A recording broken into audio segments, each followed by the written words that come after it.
Hi, Kath. Hi, Kath. Hey. You. I know, at our age. I know. Yeah. We're all in the same club.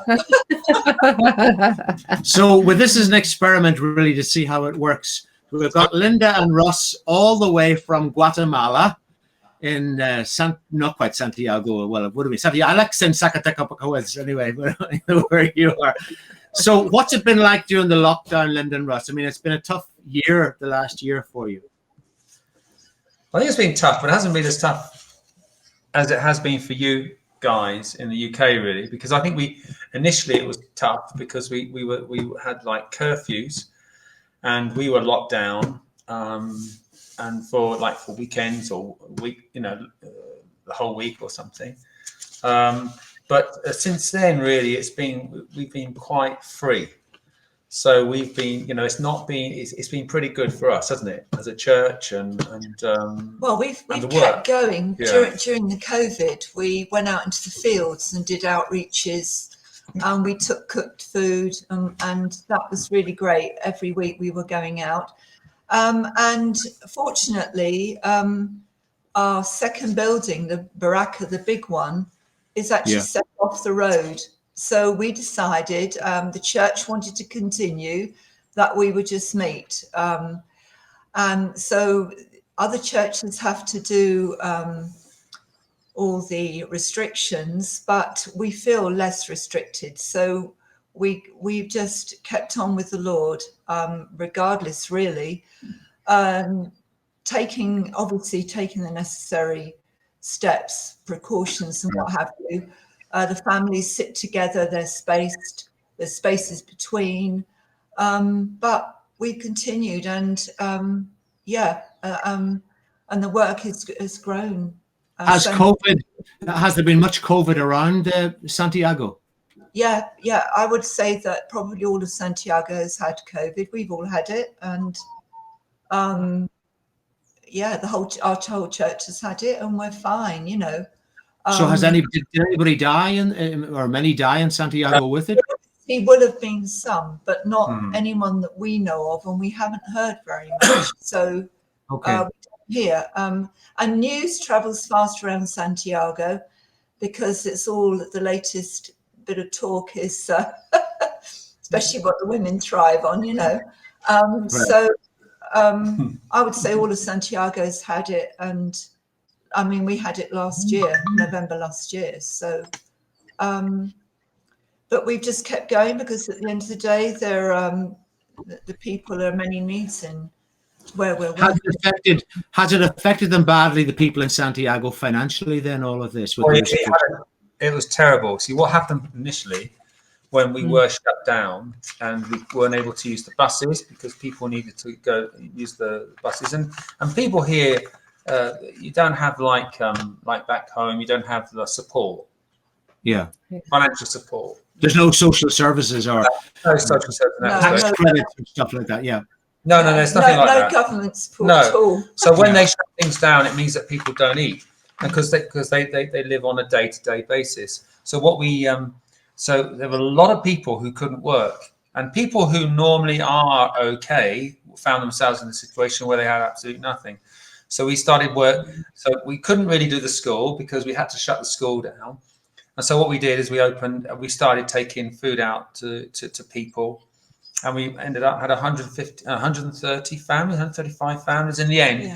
We were giving food to during that time of the shutdowns, which was great. A great time in that respect. It was a good for us to actually reach out to the town. Really, it was good in that respect. So, but it was quite miraculous, the provision, because I mean we don't have enough in the mission to support that amount of families, but we just and bless them, dear folks supported, and we kept going all through those months until the week that work started to open up for folk.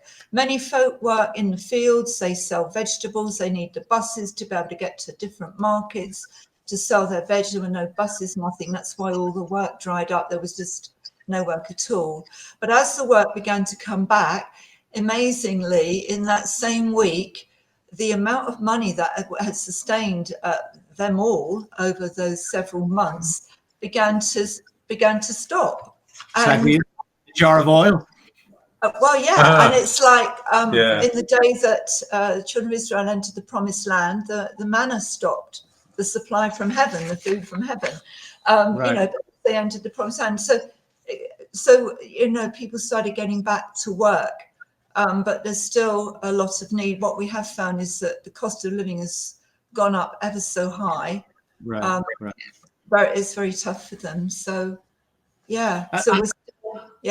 Russ, I was talking to Linda earlier on. Tell us about this lady who walked into your church one day needing help for a child.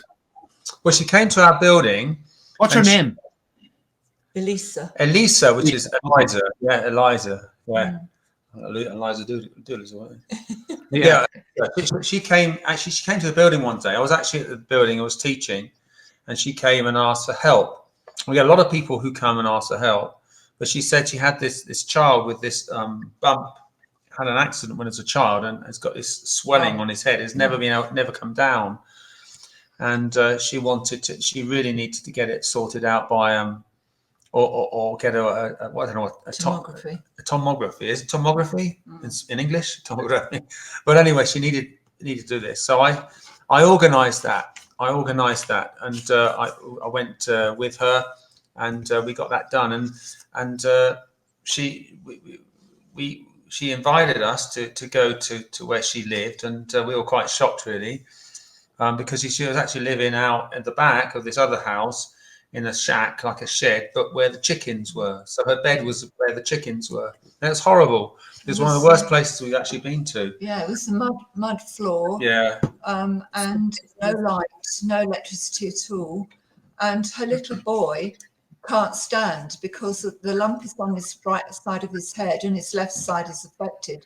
So when he moves, he shuffles along the floor like dragging his left leg with him, if you see what I mean. So she is in the most awful condition. So we asked the women, we all got to help, the whole church. We went to look for another room, and the thing is about the work, we're surrounded by needs. There are many needs, especially women on their own with children. It's very hard for them. There is no support. And very often we give out when we actually don't have. So we just trust God. I think it's something he's taught us over the last 16 years, that when we put into people, then he brings the supply back to and helps us. So we found a room, we're renting it, and we're giving her food every week. She's coming to church, and her little boy has been joining in with the children in the Sunday school. Wow. Absolutely loves playing with the other children. We've got some toys for him because, I mean, they had nothing. He didn't even have any socks on his feet. She couldn't even buy socks. So it's very hard for her because of trying to find work, because she has to have him on her back all the time. But this has been a real step forward. And now we're just praying about the little boy and what to do with his with the wound that he's got in his head. He did it about 2 years ago. So do you need an operation, Linda? Is it an operation he needs? Well, we went to one hospital, and they said it was too delicate for them to do, and they referred him to another hospital, and they've given her an appointment for like in August, the end of August, which is Wales. Yeah, so. But so we'll see what they say. But yeah, but that'll have to be paid for, won't it? That's not going to be free, is it? No. That will have to be paid for. So, but I'm sure the Lord will provide. But it's bless him. He's got it's got kind of lump, a real lump there. But he's all right. He's happy now.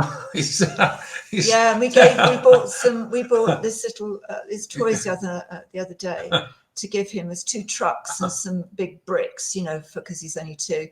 And evidently he was so thrilled. She got home after church. That was Wednesday night, and he wouldn't go to sleep till midnight. All he wanted to do was play on their bed.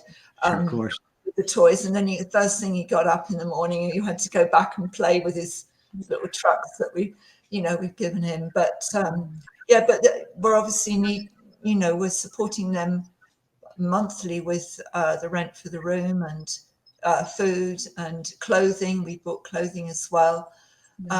And we just trust the Lord that we're able to keep that going for her. Well, maybe somebody watching tonight will be able to help in some way, and we'll make it possible for them to do that if they want to help Eliza and just support some of her ongoing needs. So we'll certainly make that available to people. How can we pray for you, Linda and Russ? What's the best way? We'll be praying tonight. What's the best way for us to pray for you?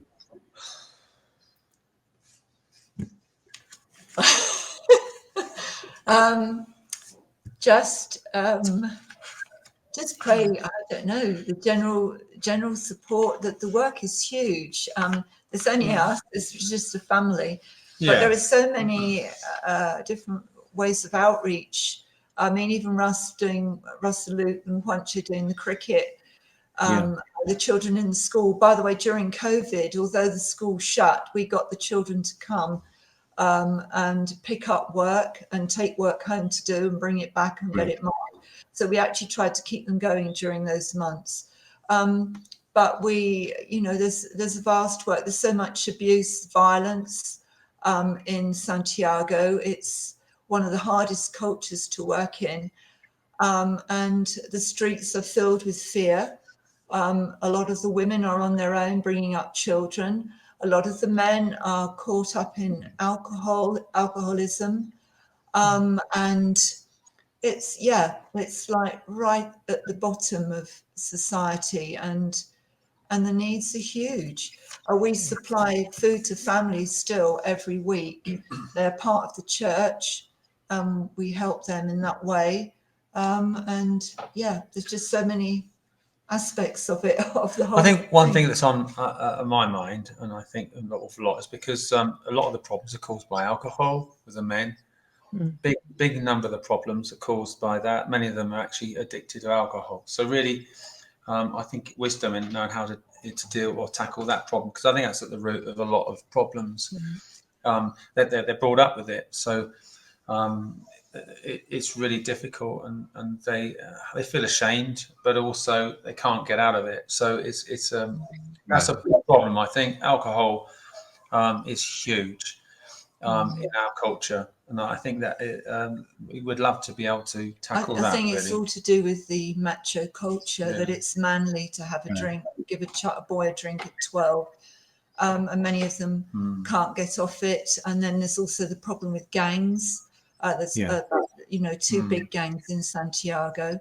And I would think that the best prayer of all is to really pray. We just waiting on the Lord. We want a real move of the Spirit of the Lord. We've been teaching the people about the baptism in the Spirit, because it's the anointing that can break the yoke. And that's what I want to see, God really touching folk, and a real move of God, which we'll pray for that. Need everywhere. For sure. I mean, we would have been with it. The strange thing is, we would have, we've had most of our major anniversaries and many of my birthdays, particularly with you. And so we were planning to celebrate our 60th birthday, both of them together with you. We'd have been with you now this week. And Jemima had to make a cake because we weren't there to enjoy. She made a marble cake like you would have made. So that would have been fantastic. So anyway, we will be praying for you. So God bless you, and I love to hold all the family, and we'll be in contact with you soon again. So have a great week. And we send all our love to you both, to all of you, to Jemima and Isaac as well, from all of us here. God bless you. All right. God bless you. Bye-bye. God bless. Bye-bye. Bye-bye.